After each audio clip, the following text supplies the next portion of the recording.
Ladies and gentlemen, the President and Vice President of the United States.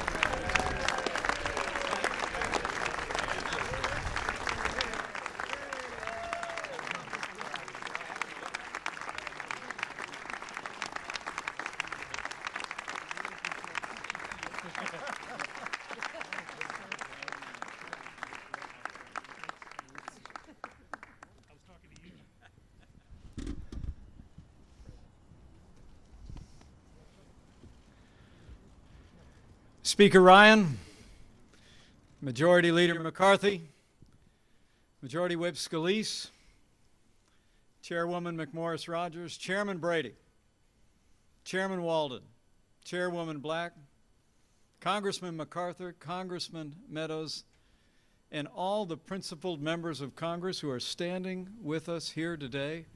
On behalf of President Donald Trump and the First Family, welcome to the White House.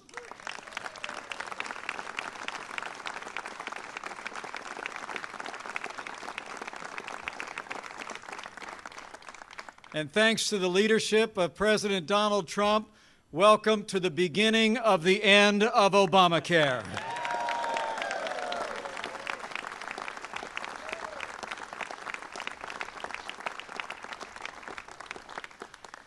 It was March 2010, 7 years ago. Democrats passed a government takeover of health care. And at that time, Republicans in Congress promised the American people that law would not stand. Today, thanks to the perseverance, the determination, and the leadership of President Donald Trump and all the support of those gathered here, we've taken a historic first step to repeal and replace Obamacare and finally give the American people the kind of health care they deserve.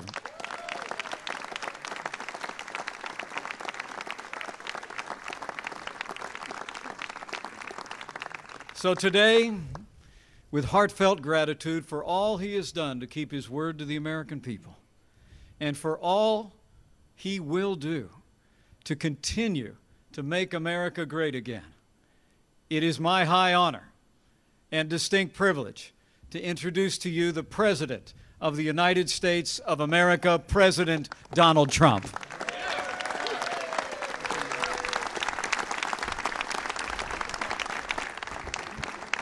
Thank you. Thank you. Thank you, Mike.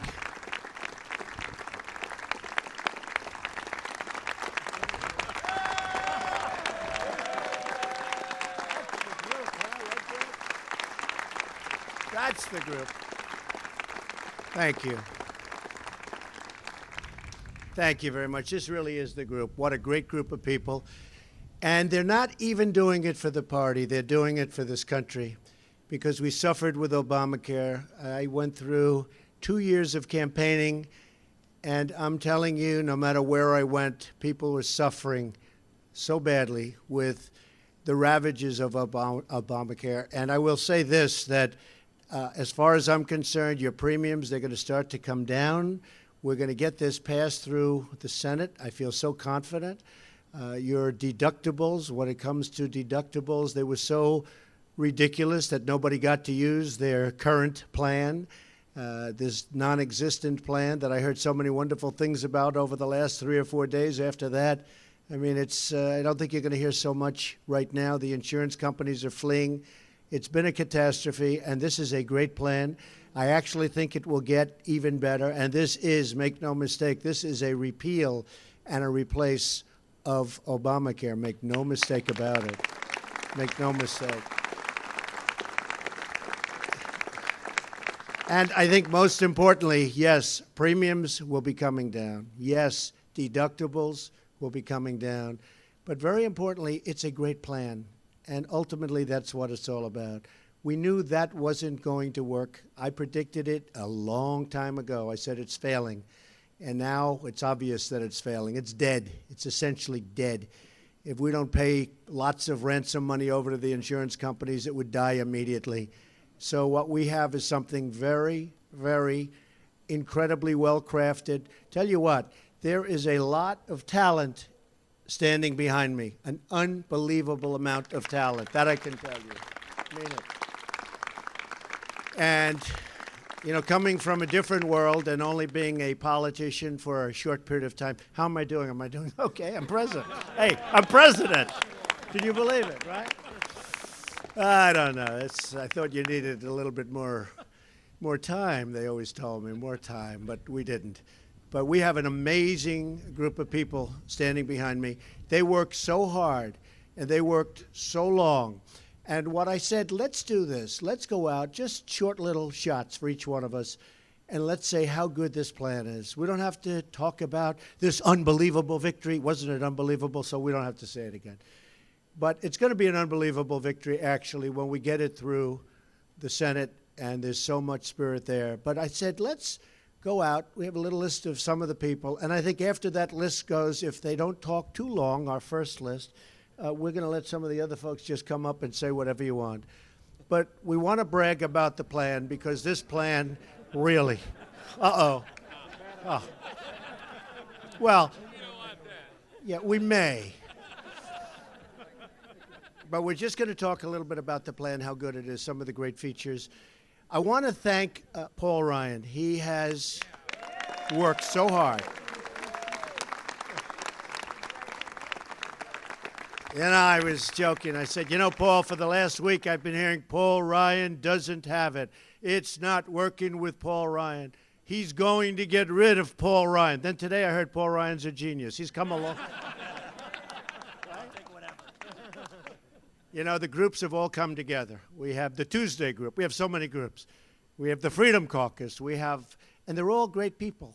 We have a lot of groups, but they all came together. Really, Paul, I'd say in the last 3-4 days, especially in the last day. I see Mark and I see Kevin. I see so many people, Jim. We just have developed a bond. This has really brought the Republican Party together. As much as we've come up with a really incredible health care plan, this has brought the Republican Party together. We're going to get this finished, and then we're going, as you know, we put our tax plan in. It's a massive tax cut, the biggest tax cut in the history of our country. I used to say the biggest since Ronald Reagan. Now it's bigger than that. Also, pure tax reform. So we're going to get that done next, and this really helps it. A lot of people said, how come you kept pushing health care, knowing how tough it is? Don't forget, Obamacare took 17 months. Hillary Clinton tried so hard, really valiantly, in all fairness, to get health care through. Didn't happen. We've really been doing this for 8 weeks, if you think about it. And this is a real plan. This is a great plan. And we had no support from the other party. So I just want to introduce somebody to say a few words who really has been, I think, treated very unfairly, but it no longer matters because we won, and we're going to finish it off, and we're going to go on to a lot of other things, and we are going to have a tremendous 4 years, and maybe even more importantly, we're going to have a tremendous 8 years, but we're going to start off with just a great first year. And Paul Ryan, come up and say a few words. Congratulations on a job well done. You get thick skin in this job. Thank you.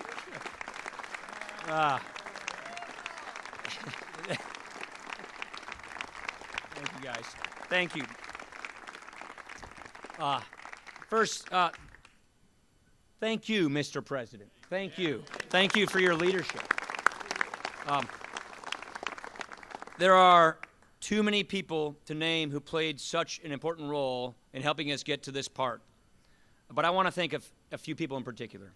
I want to thank Chairman Greg Walden, Kevin Brady, Diane Black, Pete Sessions, and the members of their committees for all the hard work they put into getting us to this point.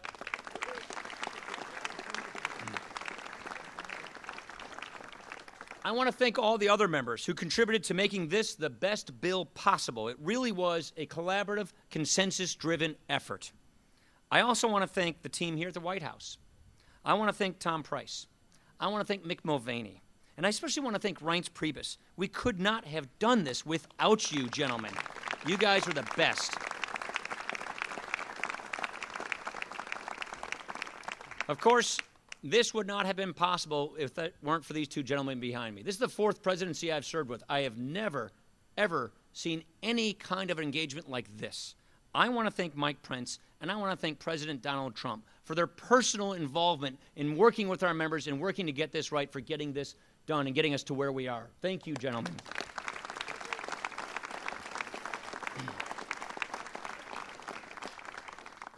Today was a big day, but it is just one step in this process, an important step. We still have a lot of work to do to get this signed into law. And I know that our friends over in the Senate are eager to get to work. They are. We're going to see that work through. You know why we're going to see this work through? Because the issues are just too important. The stakes are just too high. The problems facing American families are real. And the problems facing American families as a result of Obamacare are just too dire and too urgent. Just this week, we learned of another state, Iowa, where the last remaining health care plan is pulling out of 94 of their 99 counties, leaving most of their citizens with no plans on the Obama market at all. What kind of protection is Obamacare if there are no plans to choose from? And this is a trend that we are seeing all across the country. The truth is, this law has failed and it is collapsing. Premiums are skyrocketing and choices are disappearing. And it is only getting worse, spiraling out of control. And that is why we have to repeal this law and put in place a real, vibrant marketplace with competition and lower premiums for families. That's what the American Health Care Act is all about. It makes health care more affordable. It takes care of our most vulnerable. And it shifts power from Washington back to the states, and most importantly, back to you, the patient. Like I said, we've got a lot of work to do. But one thing is now clear. Republicans are committed to keeping our promise to lift the burden of Obamacare from the American people and put in place a better, more patient-centered system. It is my pleasure at this time to thank and to welcome to the stage someone who helped make this so possible, our very talented Majority Leader, Kevin McCarthy.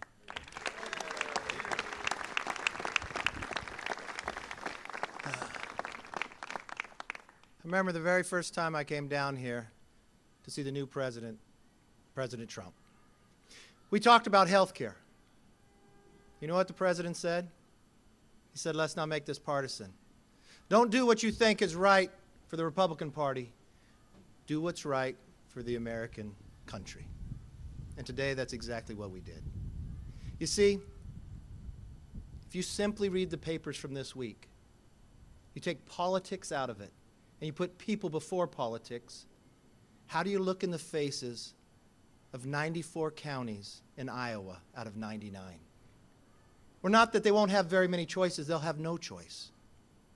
How do you care for pre-existing conditions when there's no care at all? Or you read the paper yesterday and you look at Aetna pulling out of Virginia, or to Tennessee next year with 16 counties with no care.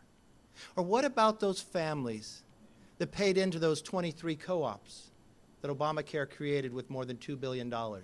18 of them have collapsed. And the only answer that this American government gives them is a penalty. If you simply look at the facts, more people took the penalty or the exemption than actually signed up for Obamacare. I did not run to this office to promote a party. I ran for this office to make this country better. Yeah, and it would be easy to say no. It would be easy to watch it collapse. But I can't look at those families. I don't think that's right. And that's the exact message I got from this administration. So, Mr. President, I want to thank you. I want to thank you for your leadership. I want to thank the Vice President. You know, I've only been through a few presidents, but I've never seen someone so hands-on. Walk into my office yesterday morning, they say the president's calling again. I pick up the phone. I happen to be the majority leader, the former whip. I know my members well. The president gives me a list of who he thinks I would be best to talk to on the list. And he was right. And Mr. President, they all voted for the bill.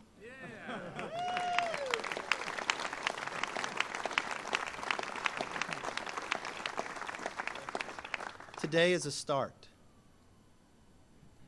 Today is the start of a new beginning. Yes, it's about providing better health care. But I happen to have been a small business owner. I listened to my district. You know how many families no longer have a 40-hour job and now have to take 2 part-time jobs? Or how many small businesses told me that they couldn't expand anymore because they were afraid of what Obamacare would do for them? We are going to unshackle, build an economy, let people have greater choice in their health care, and protect pre-existing conditions. And I thank you for that word. I want to call up. I was this job before being majority whip. I never had to go through a bill like this. And I will tell you, being the whip really isn't one person. The deputy whip should get a lot of credit as well. Patrick McHenry. But Whip Steve Scalise never gave up, answered every question, and the team between Scalise and McHenry I'd put beyond any team we've ever had. I give you the majority whip, Steve Scalise.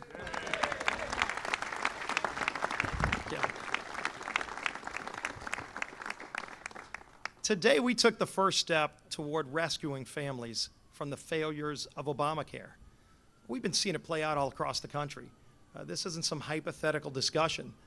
You see families struggling in every part of our country. I hear from families all the time in my district in Southeast Louisiana sharing with me stories of double-digit premium increases every single year. When we had the 27.5-hour markup before the House Energy and Commerce Committee, longest, they said, in the history of Congress, to pass this bill out of committee, we had a long and important discussion about health care policy in America and how this isn't about achieving some kind of political goal. It's about families. Families who are struggling under the weight of this law that doesn't work. And so I reached out to my own constituents and I said, share with me some of the stories and how this law, Obamacare, is affecting you personally. And unfortunately, I got a lot of horror stories. You know, we've talked a lot about protecting people with pre-existing conditions in the context of this bill, and there are so many things, multiple layers in our bill that we passed today that not only protect people with pre-existing conditions, but actually focus real targeted money on lowering premiums for families with pre-existing conditions.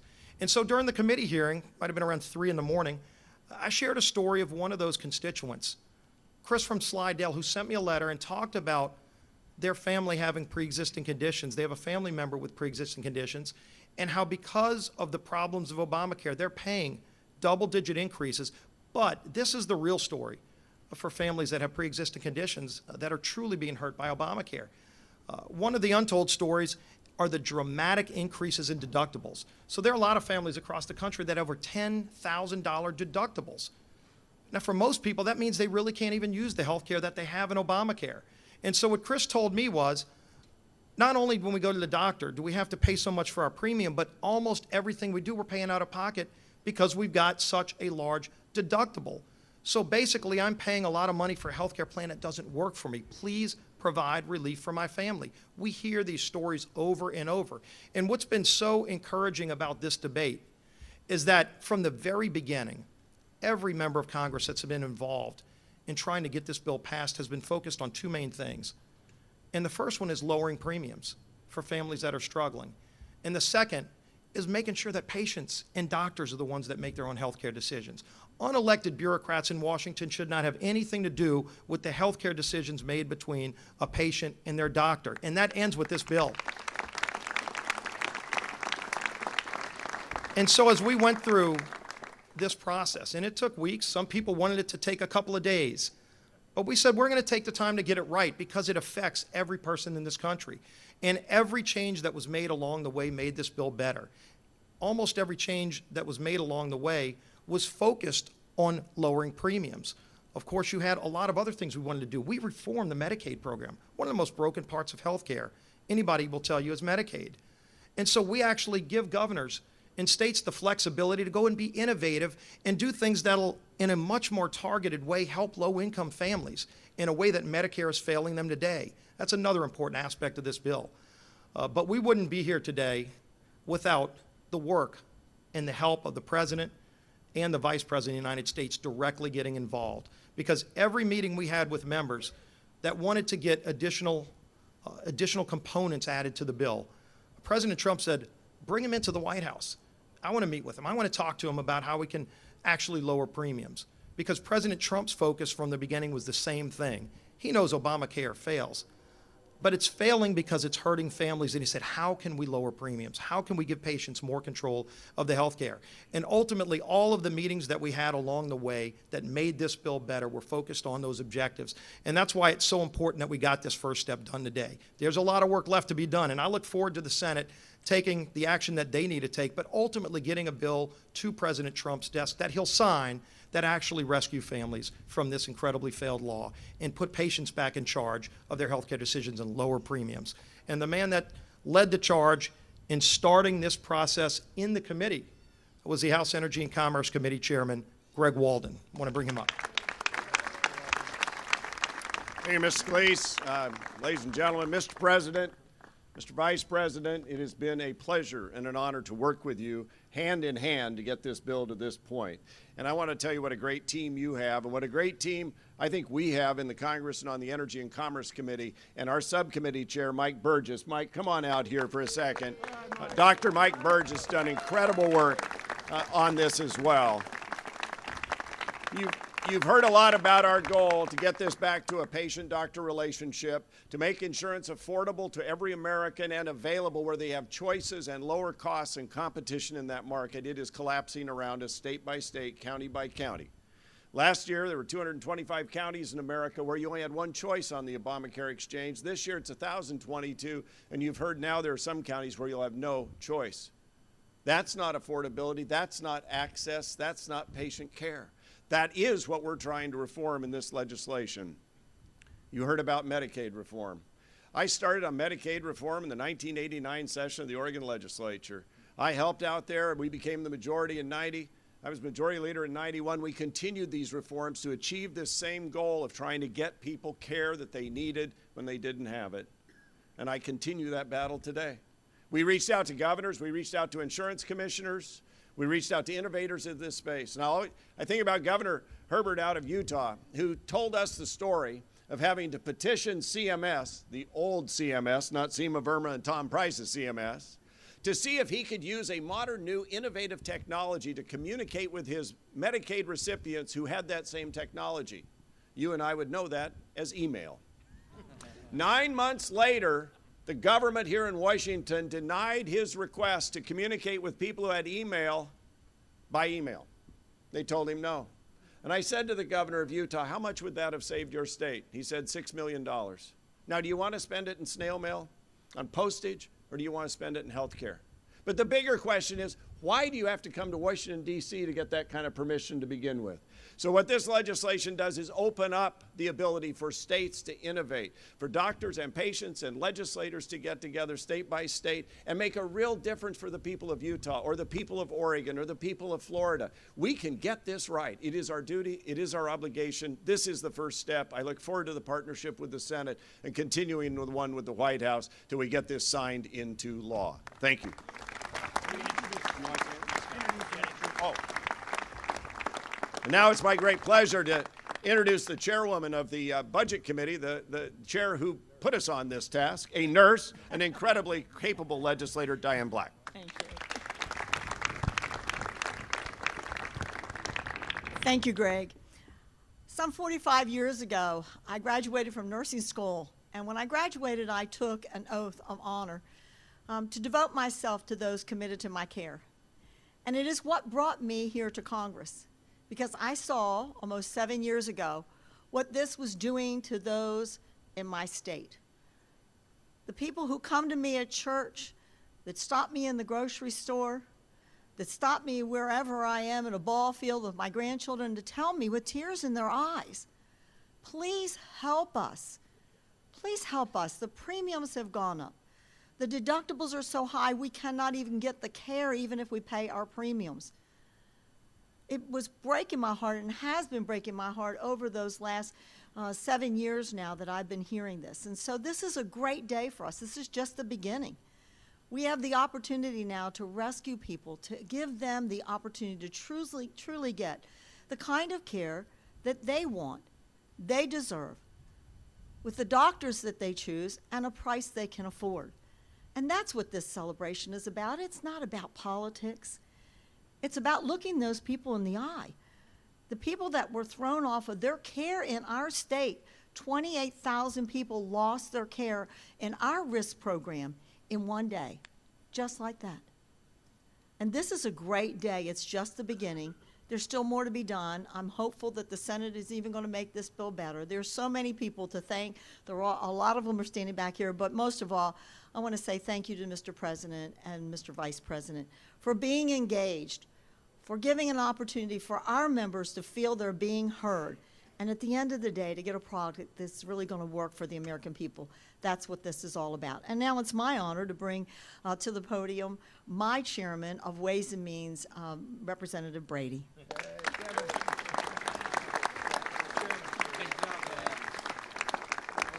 Thank you, Diane.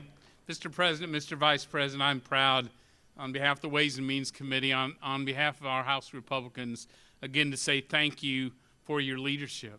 You know, I know this is just a first step, but make no mistake, this is a giant step toward a day,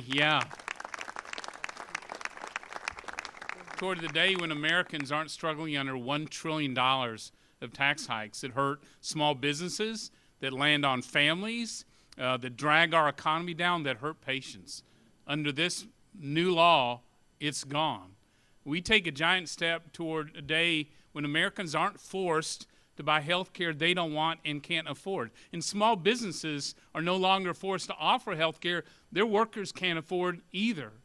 And we take a giant step today to the moment when Americans can save in their health savings plans for those big out-of-pocket costs, and they get a personal tax credit that can go with them from job to job, state to state, home to raise a family or a business, even in retirement if they want. We take that big step so Americans can choose health care they need, not the health care Washington thinks they need.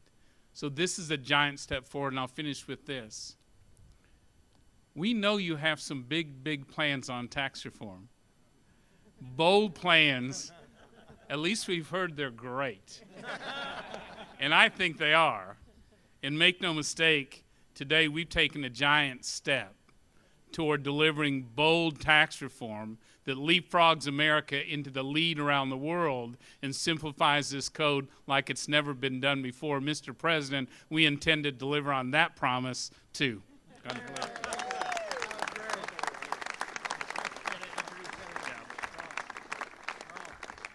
And I'm proud to introduce my friend from North Carolina, the leader and the chairman of the Freedom Caucus, who stayed at the table, worked to bring our conference together, Mr. Mark Meadows.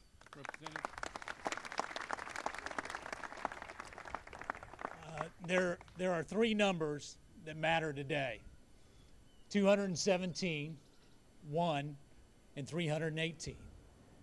Today we had a vote in the House that 217 votes actually came together from different districts from all across the country, from Maine to California, from Michigan to Florida, and in between. And all of those 217 members came from different districts that represented a different kind of people. And it's a good day because of the number one, a president who wouldn't give up, a president who got engaged, a president who said, you know, I don't care what the mainstream media is saying, we're going to get this done and we're going to make it better for the American people. And Mr. President and Mr. Vice President, for those late night calls, I'm glad that I'll get some rest. But I want to thank you on behalf of the most critical number, and that's the 318 million Americans who now, once again, will be able to get affordable health care, to allow those decisions to be made between them and their doctor. And once again, make sure that they don't have to go begging and figuring out how to pay for their health care premium instead of their mortgage. So, Mr. President, it's a great day for America. It's a great day for this administration, but it's a truly great day for the American people. God bless. And I have the honor of introducing someone that I didn't know real well before this all happened. And I use the term gentleman in the most appropriate way. The gentleman from New Jersey, my good friend, Tom MacArthur.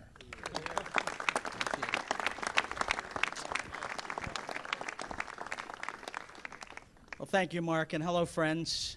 I have said from the beginning of this long process that this has to be about people, not about politics. I watched my dad, who I love very much. He's in the latter stage of Alzheimer's now, but I watched him all my life working 3 jobs to pay off medical bills because he had no insurance when my mother died of cancer when I was 4. He paid those bills off when I was in college. I remember the day he called me and told me he had finally lifted that burden, and I was proud of him. I'm very thankful to have had a small part in moving a bill forward that will help every American be able to afford insurance so that nobody has to endure that.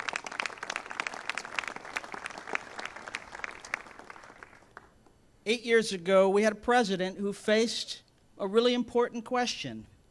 How do we get more Americans insured? How do we help the most vulnerable among us? It's a really important question.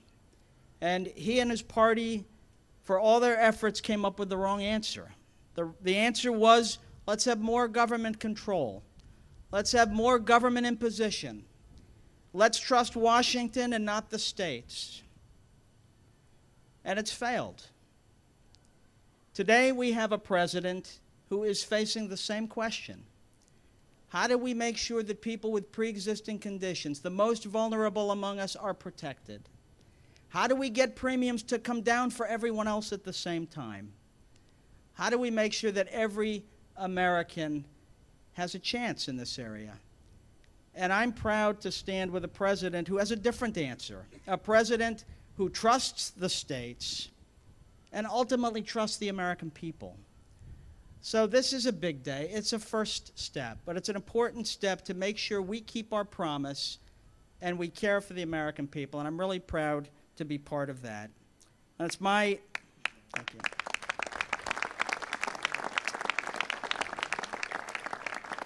It's my honor to invite up the Director of CMS, the Administrator, CMS Verma. Well, thank you, and congratulations to the President, the Vice President, the Speaker, and all the Republican leadership and all the Republicans in the House. Thank you for what you did today. You know, I've spoken to a lot of moms across the country like me, and they are so concerned about the rising cost of health care, paying for expensive premiums and high deductibles, having an insurance card that they can't use because it's still unaffordable. And what happened here today was an important step towards addressing that problem, so thank you.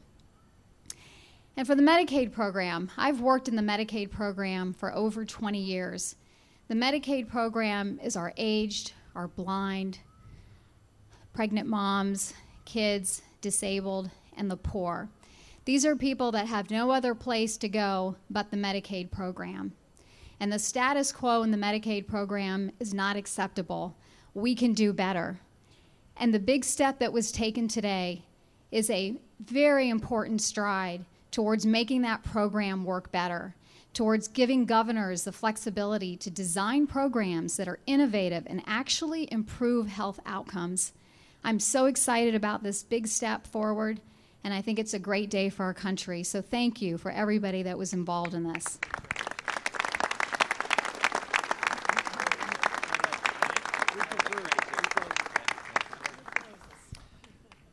It is really a remarkable day, and it's a day of great victory, not for politics or Washington, D.C., but for the American people.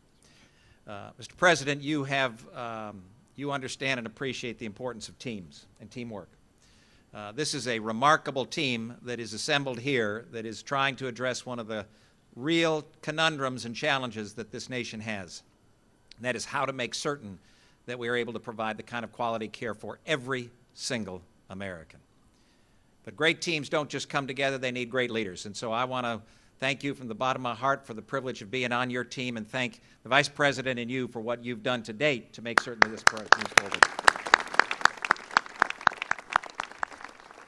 And we've gotten to this point right now because the men and women behind us have acted upon principle. And it's the principle that patients and families and doctors ought to be making medical decisions and not Washington, D.C.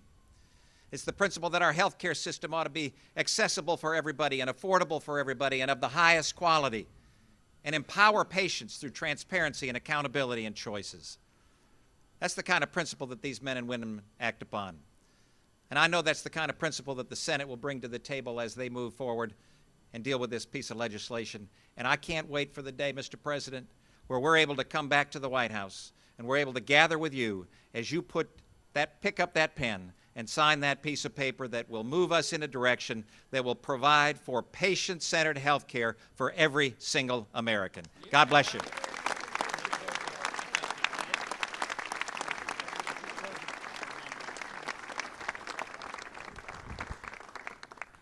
So the journey continues. We will get it done.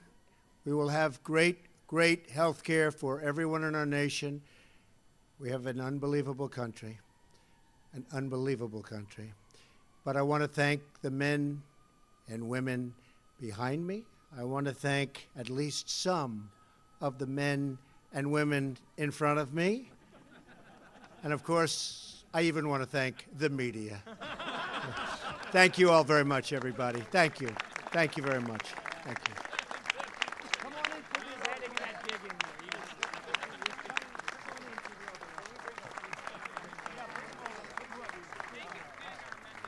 Hey, you three, come on.